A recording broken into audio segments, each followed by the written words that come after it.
440 drones, 2 Kinzhal air ballistic missiles for caliber missiles, and 16 Kh-101 cruise missiles. On the night of June 17th, Russian forces launched a massive strike on Ukrainian territory. So, once again, Putin showed the whole world, and especially the leaders who came to Canada for the G7 summit, that terrorists have no interest in peaceful negotiations. All they want is to keep killing and destroying.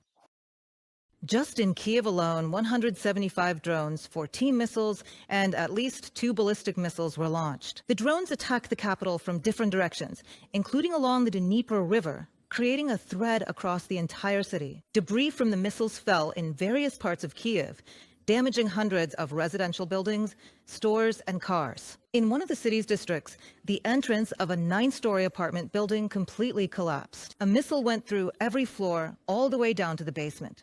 We were here in the passageway, and my mom and nephew were at home. But when the strike happened, they managed to get out and come down to us afterwards. There was a cook there and some acquaintances too.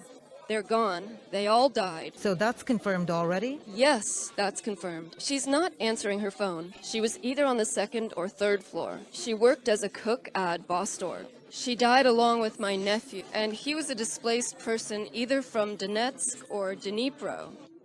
In Kyiv, at least 10 people were killed, more than 100 were injured, and some are in serious condition. Zaporizhzhia, Odessa, and Konotop were also hit. The Russians had prepared for this strike in advance, and the timing was no coincidence either. Putin does this on purpose, just during the G7 summit. He sends a signal of total disrespect to the United States and other partners who have called for an end to the killing. Russia not only rejects a ceasefire or a leaders' meeting to find solutions and end the war, it cynically strikes Ukraine's capital while pretending to seek diplomatic solutions. Putin's goal is very simple: make the G7 leaders appear weak.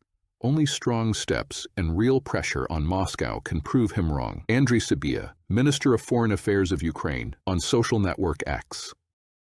Before the summit began, European Commission President Ursula von der Leyen also stated that more pressure needs to be put on Russia to ensure a ceasefire in Ukraine.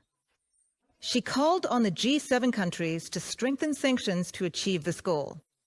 The restrictions already in place have produced results. Since the start of the war, Russia's revenues from oil and gas have dropped by almost 80%. To achieve peace through strength, we must put more pressure on Russia to secure a real ceasefire, to bring Russia to the negotiating table, and to end this war. Sanctions are critical to that end.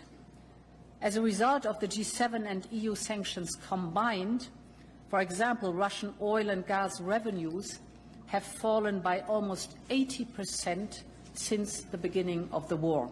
So the sanctions are working. And we will do more. Last week, we put forward a proposal for an 18th sanctions package. I will invite all G7 partners to join us in this endeavor. The new package of European Union sanctions is primarily aimed at the energy and banking sectors of the aggressor country. The EU is proposing to lower the price cap on Russian oil from $60 to $45 per barrel. All G7 countries are also being called upon to join these measures. And it is very important to do this right now when, because of the war in the Middle East, oil prices are rising again, and the Kremlin could use that money to buy new Iranian drones or components for ballistic missiles. Let me remind you, Ukraine actually proposed setting the price cap on Russian oil at $30 per barrel. Clearly, Russia is not anybody, or Mr. Putin or President Putin is not somebody who can talk about peace while we see actions like this, and he's not a mediator that can really be considered. And we have to keep in mind that that Iran has helped Russia to do these attacks also against Ukraine, and and their cooperation is working in this regard. So no, Russia cannot be mediator if they don't really believe in peace. And then on the oil price cap, actually, I think that we should move forward with the oil price cap, especially because of the tensions also in the Middle East. The whole idea of the oil price cap is actually to lower the prices. I think we shouldn't end up in a situation where the situation in the Middle East will increase the oil prices and actually also make Russia to earn more, because that means that they are able to fund their war machine again in a bigger scale. So we definitely need to move on with the oil price cap. Donald Trump cut short his participation in the G7 summit in Canada. According to Bloomberg, citing sources, his administration is skeptical about lowering the price cap. However, most of the G7 countries are ready to support this measure, even if the U.S. president is against it. There is a technical-level working group in the G7 that has looked at this issue. I think there was some consensus that $45 is the right level to aim for. We'll see how that goes in Canada, but we have strong support from Canada and the UK, so I think there will be a lot of people pushing and arguing for that $45 level. David O'Sullivan, EU Special Representative for Sanctions, in comments to Radio Liberty. In May of this year, the average price of Urals crude oil was $52. For comparison, just a year ago the price was $15 higher. At the same time, Russia's oil and gas revenues for the budget dropped to 500 billion rubles per month. In April, it was $1 trillion, so that's a drop by exactly half. And any further decrease in oil prices could be simply catastrophic for Putin's war machine. Additional pressure is needed to force Moscow to come to the negotiating table. That's why we want to introduce new sanctions in the EU at the end of the month. You all know the proposals regarding this. We want to convince our G7 partners and, in particular, the US to develop new measures on their side. As for the U.S., American Senators Richard Blumenthal and Lindsey Graham have called on the head of the White House to support their bill to strengthen sanctions against Russia and to put it to a vote as early as this week. Let me remind you, this document provides for 500% tariffs on imports from countries that buy Russian oil, gas, uranium, and other resources. Basically, these are prohibitive measures that hardly anyone would dare to violate. Trump could stop it.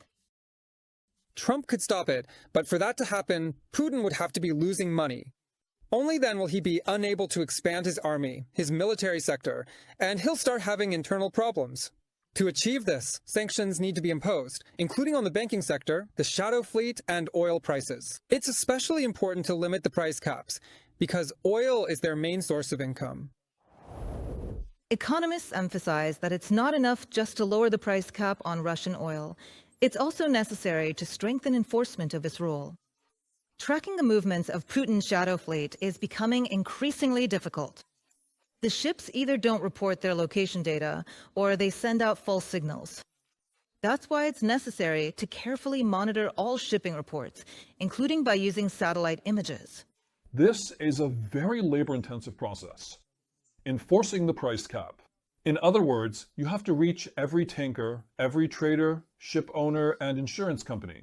And here, of course, the question is whether the Europeans actually have the bureaucratic capacity and enough people to monitor all of this. But the goal itself is good. It's a noble one. The only question here is, what experience do we already have with the price cap? The issue here is that if you lower the price cap but don't take sufficient steps to have enough people to enforce it, then it just remains a declarative measure. I hope that won't be the case. This year, Moscow planned to sell oil at $70 per barrel. Despite the high key interest rate, inflation continues to show steady growth every month. Already now, they have to cut back on programs that were previously considered priorities. And despite the show of indifference, the issue of sanctions remains one of the most painful for Putin. One can only imagine the kind of collapse that awaits the aggressor country's economy if the oil price cap is set at, say, at least $45 per barrel.